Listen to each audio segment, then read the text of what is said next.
Hello, hello. I'm continuing my lecture on translation and sensibility, the Kazakh landscape. I think I've already told you how Vijayan started off as a card-holding communist, and all his early stories are related to a certain kind of social realism, contemporary social issues, how they are looked at from the point of view of a committed writer. So even the first story, remember telling you, ഒരു യുദ്ധത്തിൻ്റെ ആരംഭം is a very interesting social realistic story. Okay. So all these changed when he wrote Khasakkinte Ithihasam in 1969. So, Khasakkinte Ithihasam is described as the harbinger of modernity in uh, Malayalam literature. How Khasakkinte Ithihasam, uh, how Khasakkinte Ithihasam overturned existing Malayalam sensibility in fiction. So, what is actually happening is that Kazakh represents an abandoning of social realism. Rather, the author looks into the minds of the characters. Okay. How the Kazakh landscape, for example, reflects not objective reality, but what passes through the minds of the characters, looking inward in one sense. Of course, we know about stream of consciousness technique in fiction. Okay. Although this must be stressed, I should say, the Kazakh also, the Kazakh in Ithihasam also looks at objective reality, but not in the same way that objective reality was looked at by earlier social realist fiction, including the fiction that Vijayan wrote before he wrote Khasakkinte Ithihasam. So that's the thing. So how did modernism manifest itself in uh, Malayalam literature? What were the hallmarks of modernism?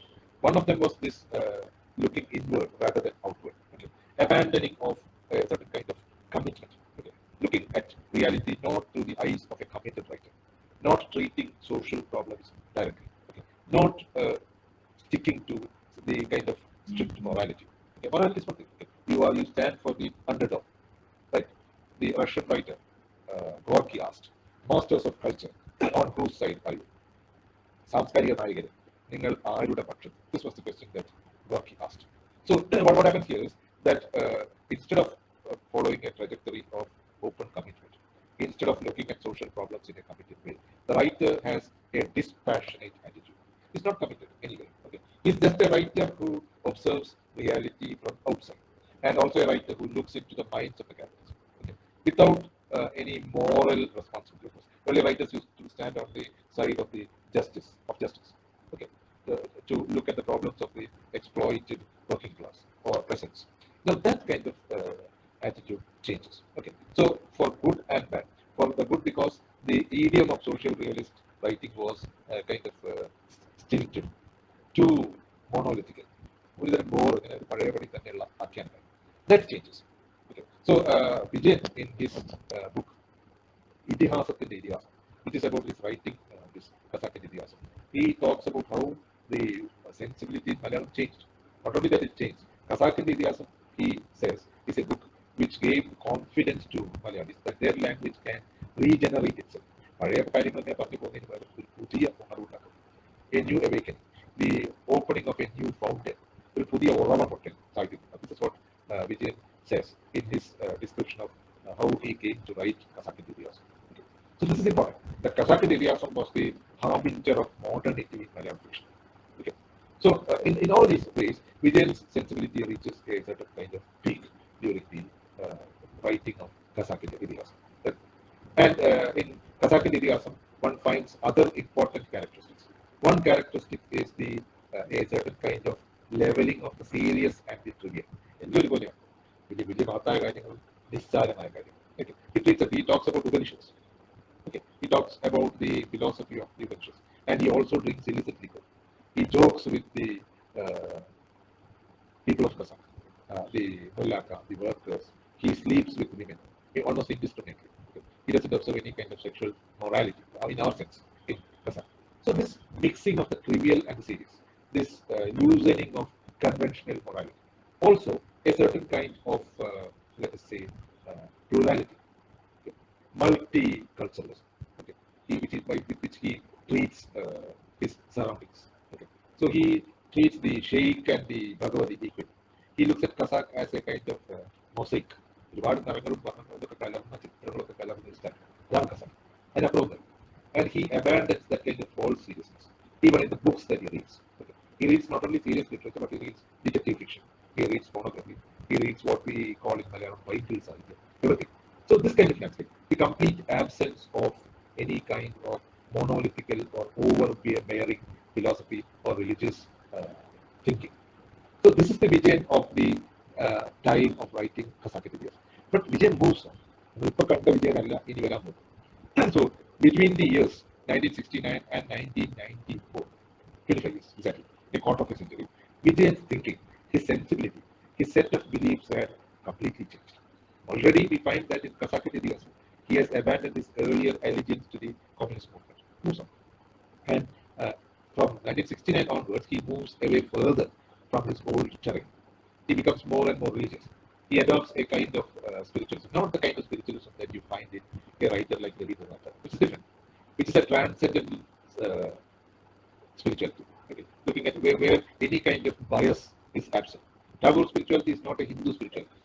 It goes beyond that. Whereas Vijayan seems to, already we know that in Khasakkinte Ithihasam, the hero had a certain kind of predilection for Upanishads. But Vijayan goes much farther than that. He goes on adopting various strains of Brahmanic Hindu philosophy. In a novel like Madhuram Gayati, later on, we find that Vijayan is one with the central Hindu philosophy, as you can see in Upanishads. So this is what is happening. So what will happen as somebody moves away from a pluralistic kind of belief, a free liberal kind of thinking about life and people, is obvious. Vijayan becomes more and more enmeshed in this new Hindutva philosophy. Okay. This is what is described as a kind of transmogrification, okay. A change, a kind of metamorphosis, like what happens in Kafka's story, where a man becomes a worm. You know the story. So this is what happens. And as he reaches the year 1994, when it's Khasakkinte Ithihasam as the legends of Khasak, he has moved on much. Okay. And P.P. Ravindran gives a graphic picture of how Vijayan has moved on.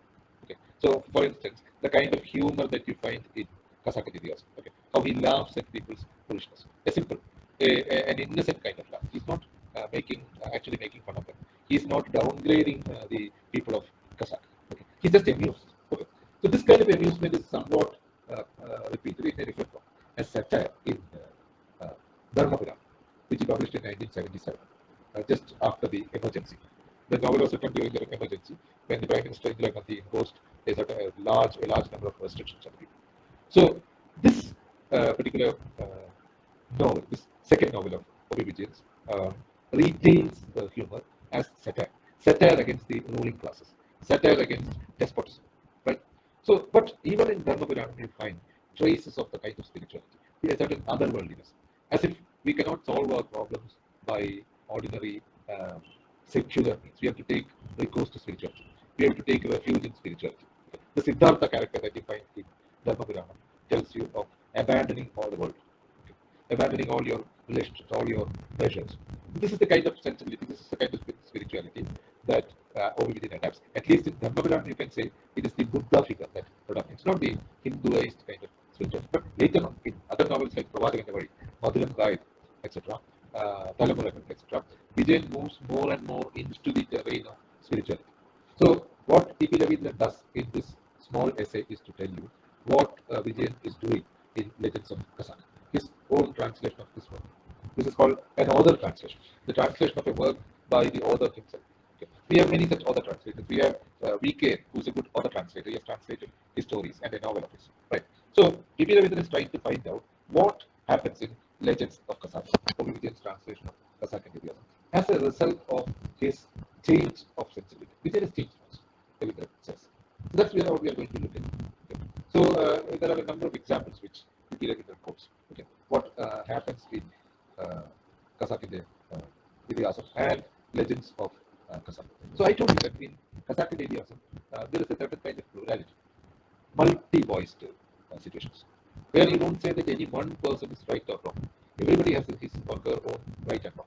So this kind of tolerance you find in Khasak. Okay, everywhere. Whether it is a mulaka who means or a priest puchari from the temple, he treats the bhajan and the band from the mosque equally. He makes no distinction. He befriends people. Right.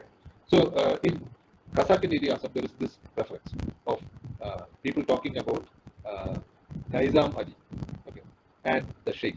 Nizam Ali was a different kind of person, and they are discussing who is right, whether it is Nizam Ali or the Sheikh, the saint of Khasak. So they say finally, Devi says, truths are many. What Nizam Ali says is true. What the Sheikh says is also true. What the Bhagavati says is true. What the Sheikh says is true. Okay, so truths are many. There is no one truth. The Malayalam equal is Satyam Paladu. There are many truths. Okay. You have to accept each truth equally. Okay. But in Legends of Khasak, the same passage is translated in this way. What is the Kasi's truth? The troubled elders asked one another. They recalled the spell the mullah had tried to cast on Nizam. They had seen the spell fail. The Kasi's truth is the Shaykh's truth. Is that so? Is Mallaka the untruth? He is the truth too. How is it so? Many truths make the big truth. So instead of saying truths are many, here the author says many truths make the big truth. As if it's like saying that all rivers lead to the sea. This is a very different way of talking about truth. In the original Khasakkinte Ithihasam, Devi says, or the author says, that all truths are equally valid. Here, instead of saying that, they say there is some big truth, and everything has to be subsumed in this big truth. So this big truth denies plurality. Okay, you have to say there is some big truth which everybody has to accept. This is a serious problem. Okay, and the author Harbinger notes that this is not something that you find in Legends of Khasak alone.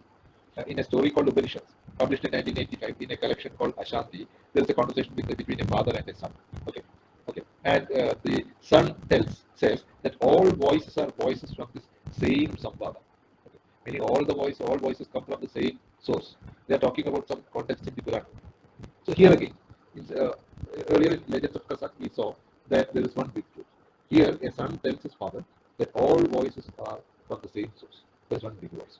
This is a central problem in Khasakkinte Ithihasam, in Legends of Khasak. Okay, and not only that, there are other problems also. Vijayan seems to have accepted contemporary religious polarization in the country. If you take Khasakkinte Ithihasam, there are only two communities in Khasak, village of Khasak. They are called Eedavars and the Rautas. Rautas are Tamil Muslims who speak Tamil. They are called Rautas. So they don't identify themselves as Hindus or Muslims. They simply call themselves Rautas and Eedavars. There you are. Okay. So in Legends of Khasak, Vijayan makes them Hindus and Muslims. See. So in every way, in reducing the multiplicity of plurality, Eedavars are only a caste. They don't even in those times they didn't even call themselves Hindus. They called themselves Eedavars. And the Rautas also did not call themselves Muslims. They called themselves Rautas. So this polarization, very closely resembling what is happening in India today, as if all Hindus are the same, as if all Muslims are the same. So this kind of polarization Vijayan seems to accept. That's the thing. That's a big problem that you find in Vijayan. So we find that in Vijayan had modernized Malayalam fiction. His fiction in Khasakkinte Ithihasam was not the same kind of fiction that prevailed in Malayalam before. But Harbinger says, by such antics, okay, by such tactics in translating Khasakkinte Ithihasam as Legends of Khasak, Vijayan had taken Malayalam novel back almost a century to the time of Intuleka, where Dr. Harbinger says that everything was fixed, no plurality. Okay. The views were very fixed. Okay. Whether it is Intuleka or Madhavan or any other characters, they don't tolerate difference. They have to say that I'm right. Colonial modernity is right. Okay. So by enforcing this kind of monologism in Legends of Khasak, different from the dialogism of Khasakkinte Ithihasam, there you have a multiplicity of voices. In Legends of Khasak, there is only one voice, as we saw, only one truth, only one voice. This is the serious problem. But that is not the only issue. Okay. Vijayan has adjusted Vijayan has adapted his work for his audience in English, both English-speaking audience in India and Western audiences who read Vijayan's work. So they need a certain kind of language, a certain kind of idiom, right? And they have to be pleased. So Vijayan tries to please them. Vijayan tries to make himself appeal to this audience. Okay. So a certain kind of flowery language, exotic language, sometimes even forgetting the actual landscape. For example, you don't have pines in a Palakkad village. A pine is a tree which grows in a colder climate. Of course, some people grow them in their yards, like but it doesn't grow properly. Whereas in this description from Legends of Khasak, Vijayan says, I'll read that. You listen very carefully, you'll find. You can read that again in the essay. This looks like a British or German novel. This is the passage. I'll read it. He sat alone on the veranda of their house on the hilltop. The hill sloped down in flanks of shimmering yellow grass to the valley of Coffee Below. After the valley, it rose again to skyline, on which diminutive pines swayed in the lucid mirage. All these images that you find are typical to a novel in English, German, or French. His audience would love that. Okay. And there are other such changes which are made to appeal to a Western audience. For example, Maya, a very common term in Malayalam. The Maya, it's just an illusion. And we can translate this as cosmic delusion, giving it a certain kind of bombastic adjective. And Badri Kalbina, the warriors who died in the Badr battle during the early days of Islam. Vijay translates them as warriors blessed by the Prophet. It's nothing like that. So on. So a particular caste, Totias, are described as an ancient mariner clan. But now they roam the village with their performing monkeys to make it. All these are very exotic, over-colored pictures, which would appeal to a Western audience, right? So what is the logic behind this? The logic behind this is nothing other than the logic followed by Edward Fitzgerald, a 19th century English translator of the Persian poet Umar Khayyam's collection of poems called Rubaiyat. When he translated this, he made a number of changes, as many changes as he liked, and he justified in making translation shifts. He said, "It is an amusement for me to take what liberties I like with these Persians, who, as I think, are not poets enough to frighten one from such excursions, and who really want a little art to shape them." So, what was Fitzgerald doing? He said the Persians are very crude kind of poets. They are not refined like the European poets. So, I have a right to change whatever I like. Okay. Also, it totally amuses me to change whatever. So remember that this is about Umar Khayyam, one of the greatest poets in the world, in history. So this appears to be the same attitude that Vijayan is taking. But there is a very important difference. Vijayan is doing this to Vijayan himself. Only thing is, this Vijayan is different from that Vijayan, the Vijayan of the Khasak age. So Vijayan is tampering with himself. Edward Fitzgerald was tampering with Umar Khayyam. This is the difference. This is a certain kind of colonial attitude. Okay. Here the colonial attitude is adopted by Vijayan. Okay. So Vijayan is like the colonial translator. Vijayan is the Vijayan of 1994, tampering with the Vijayan of 1969. This is a separation. Okay. So as I already said, what he was doing was to take the Malayalam novel almost 100 years back, denying its plurality, denying its multi-voicedness. This is the problem, right? So P.P. Ravinder goes on to add that uh, the translator in Vijayan was doing what the British poet Rossetti said about translation. Rossetti, T.G. Rossetti, the English poet, a pre-Raphaelite poet, writing at the end of the 19th century. He has translated much. And here he talks about translation as a process of self-denial and repression of his own creative impulses. See, a translator cannot indulge in creative activity. He has to deny himself. He is working on somebody else's work. So he has to deny himself. He cannot do whatever he likes. He is repressing himself. So Vijay comments very snidely with sarcasm that Vijay was doing exactly this. He was denying himself. He was repressing his own creative impulses, okay, as the Vijay of 1969. So he cannot be the Vijay of 1969. And Vijay says this is in spite of himself. Because this is not what Vijay is. Vijay is denying himself. Vijay's creative impulses are here suppressed for a certain kind of audience. Right. So thank you. Please read the essay again, and you'll find this extremely interesting. Right.